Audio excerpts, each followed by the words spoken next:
اپنی آخرت کی تیاری بھی اسی طرح کرو جیسے دنیا کے امتحان کی تیاری کرتے ہیں۔ آپ نے حضرت علی کا ہاتھ پکڑا اور یوں اپنے سینے سے لگا لیا اور فرمایا اطرتا ان یکون منزلک مقابل منزلی، علی تجھے مبارک ہو، جنت میں تیرا گھر میرے گھر کے سامنے ہے۔ تو وہ رونے لگے۔ لیکن یہی علی جن کو خوشخبری ملی ہے کہ تیرا گھر میرے گھر کے سامنے ہوگا، کسی کو یہ خوشخبری نہیں ملی سوائے مولا علی کے۔ وہ رات کی مناجات میں روز تڑپتے روتے ہوئے یہ کہتے تھے آہن آہ من قلت الزاد و بعد السفر و وحشت الطریق، ہائے اللہ، ہائے اللہ، ہائے اللہ، میرے پاس عمل تھوڑا ہے۔ تھوڑے عمل والے کا گھر نبی کے گھر کے سامنے بنتا ہے، میرا عمل تھوڑا ہے، رستہ تنہا ہے، کبھی دیکھا نہیں اندیکھا ہے، یا اللہ پتہ نہیں میرا کیا بنے گا۔ یہ روز کی پکار اور مناجات تھی۔ اور پھر دنیا کو کہتے الیہ تغررتی، دنیا تو مجھے دھوکہ دیتی ہے، ہیہات غری غیری، چل دفعہ ہو جا کسی اور کو دھوکہ دے، میں بتتو کی ثلاثہ، میں تمہیں 3 طلاق دے چکا۔ تو جن لوگوں نے آخرت کو بنا لیا وہ کامیاب ہیں، اور جن لوگوں نے آخرت کو نہ بنایا تو وہ کچھ بچے ہٹ بلوں کی ویسی نام لے لیا ہے، سیر کے لیے گئے کشتی کی، تو وہ کہنے لگے ملاح سے چاچا تنو کیمسٹری آمدی؟ کہ پتر اج ہی نہ سنیا کی ہوندی ہے، کہ تنو پتہ نہیں سپیریئر یونیورسٹی دے سپیریئر لڑکے ہیں، سانو ساری کیمسٹری دا پتہ۔ دوسرے نے پوچھا چاچا تو فزکس پڑھی؟ کہ میرا بچہ میں تو اج ہی نہ سنے، ساری حیاتیہ بیڑی بھائی ہے، تو چاچا تیری ادھی زندگی چلی گئی، ادھی زندگی ختم ہو گئی۔ سانو ایک اسی سپیریئر دے سپیریئر بچے، ساڑا برائٹ فیوچر، اتنے چھک موج آئی کہ کشتی ہوئی ڈاون ڈول۔ اس کہ پترو ترنا سکھیا ہی نے،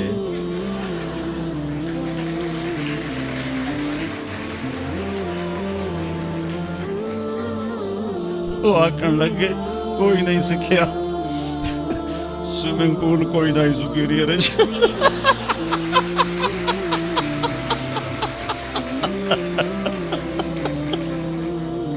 تو وہ ملا کہنے لگا پترو میری تو ادھی گئی تو تہاڈی ساری گئی۔ تو میرے بچوں، مرتے وقت ایسا نہ ہو کہ تم کہہ رہے ہو ساری برباد ہو۔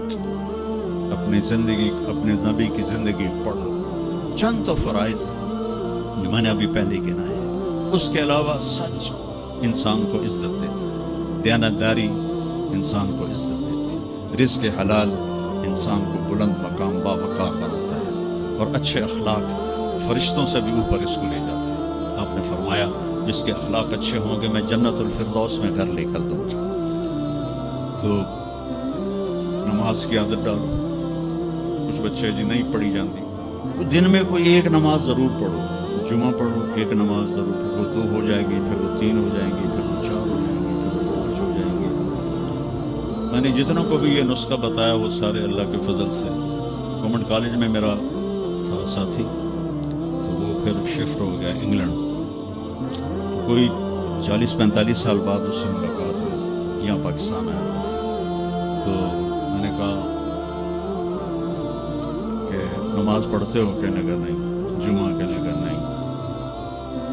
میں نے کہا اچھا ایسا کرو، ایک نماز شروع کر دو اور ایک جمعہ شروع کر دو۔ یہ ایک فرد کا واقعہ نہیں، ایسے میں ہزاروں بچوں پر بچیوں پر تجربہ کر چکا ہوں، اور وہ 5 وقت کے نمازی بن گئے۔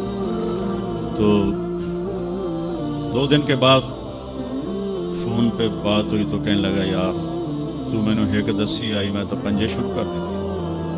وہ ڈرنکنگ بھی کرتا تھا، کالج کے زمانے میں بھی کرتا تھا۔ کہنے لگا لو جب میں نے نماز شروع کی تو میں نے کہا میری توبہ، میں شراب کو بھی ہاتھ نہیں لگا۔ نماز ایسی چیز اپنی زندگی، اگر کسی کے لیے رخصت ہوتی تو حضرت امام حسین علیہ السلام کے لیے رخصت ہوتی میدان کربلا میں۔ لیکن کیا جنت کے سردار، جنت کے نوجوانوں کے سردار اور جنگ سے پہلے اونگ آ گئی اور آنکھ کھلی تو مسکرانے لگے. تو بہن زینب علیہ السلام نے پوچھا یہ کوئی ہنسن کا ٹائم ہے, اتنی تو مصیبت آئی کھڑی. کہا بہن اللہ کے نبی خواب میں آئے ہیں, فرما رہے ہیں بیٹا میں لینے کے لیے آ چکا ہوں. تو اب یہ نماز نہ پڑھتے تو ٹھیک تھا, اتنا قتل و غارت چل رہا تھا, لیکن جو ہی ایسے سورج ڈھلا تو آپ نے زہیر تھے آپ کے رائٹ سائڈ پر جھنڈا اٹھانے والے, اور لیفٹ پر تھے حبیب, اور درمیان میں تھے عباس اپنے بھائی. تو آپ نے زہیر کو بلایا, کہا یہ شمر سے کہو تھوڑی دیر رک جاؤ میں نماز پڑھ لوں. تو زہیر نے شمر سے کہا, تو شمر نے کہا ہم جنگ نہیں روکیں گے, ہم سر اڑائیں گے. تو انہوں نے واپس آ کر کہا جی وہ انہوں نے جنگ روکنے سے انکار کر دیا, اللہ کی قسم اب ان کے لیے کھلی اجازت تھی کہ یہ چھوڑ دیں اور سر کٹا دیں, لیکن آپ نے فرمایا سر کٹ سکتا ہے, نماز نہیں چھوڑ سکتا. آپ نے کہا آدھے لڑو آدھے نماز پڑھو. تو آدھوں کو جنگ پہ لگایا, آدھوں نے نماز پڑھی. پھر ان آدھوں کو جنگ پہ لگایا, اور جو جنگ پر تھے ان کو نماز پڑھوائی. سب کو ظہر کی نماز پڑھوائی, اور عصر سے پہلے سب کے سر کٹ کے نیزوں پہ چڑھ چکے تھے. وہاں 1445 سال میں ایک واقعہ ہے جہاں نماز کی رخصت نظر آتی ہے, لیکن میرے نبی کے نواسے نے ایک مثال قائم کی, پوری امت کو ایک پیغام دیا کہ زیر خنجر بھی یہ پیغام سنایا, نماز نہ چھوڑ. کبھی قضا ہو جائے تو رات کو سونے سے پہلے قضا دے کے سویا کرو.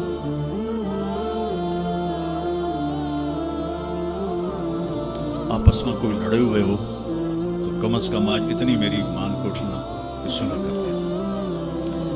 یہ کوئی بچیاں آپس میں کسی سے بول چال بند ہو, یا آپ بچوں کی آپس میں کوئی بول چال بند ہو, ایک دوسرے کو معاف کر دیں. اس سے آپ کے دلوں میں علم کی روشنی زیادہ آئے گی. آپ کے دل میں بغض ہوگا تو علم آئے گا نہیں.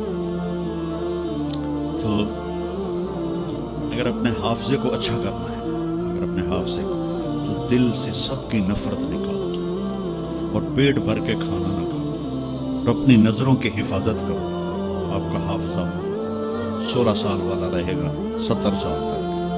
حافظے کو خراب کرنے والی یہ چیز ہے کہ جن سے پڑھتے ہو ان کو عزت دو, ان کا ادب کرو, ان کا احترام کرو. باب العلم ہے حضرت مولا علی کا, میں غلام ہوں اس کا جو مجھے ایک لفظ نہیں ایک حرف, جو مجھے ایک حرف بھی سکھا دے علم کا, میں اس کو غلام ہوں. تو جو آپ کے ٹیچر ہیں یا لیڈی ٹیچر ہیں, وہ آپ کو جو کچھ بھی پڑھاتے ہیں ان کا احسان ہے آپ پر.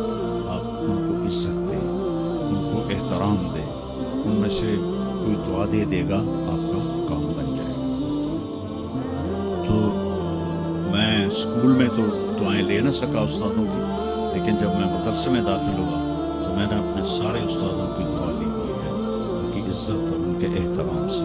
تو چونکہ آج کل بہت زیادہ آزاد ماحول ہو گیا ہے, تو وہ اپنے ٹیچر کو ایزی لیتے ہیں کہ کوئی ان کی بےعزتی کر دے, کوئی ان کے آگے بگڑ جائے تو اس کو برا نہیں سمجھا جاتا. لیکن بیٹا کتاب ایک ذریعہ ہے, علم آسمان سے آتا ہے, اور اس کے ذریعہ استاد ہوتا ہے. اور استادوں کو بھی کہتا ہوں کہ اپنے منصب کا خیال رکھو, اور اپنے پڑھانے کو اپنا فریضہ سمجھ کے ادا کرو. سر سے اتارنے والا کام نہ کرو, اور بھاگا دوڑی والا کام نہ کرو, بلکہ اپنی نسل کو تیار کرو. جس دن ہم اپنا علم یہیں سے حاصل کریں گے, اور باہر یورپ جانے کی بجائے اپنے ملک میں ہمیں اپنا علم ملے گا, تو پھر ہماری عزت کا دور شروع ہو جائے گا. جب تک ہم علم میں غیروں کے محتاج ہیں تو ہم انہیں کے محتاج رہیں گے. تو یہ چند ایک باتیں آپ کی خدمت میں ہیں, اور جب آپ کو چھٹیاں ہوں تو تبلیغ میں کچھ وقت ضرور لگائیں, اس سے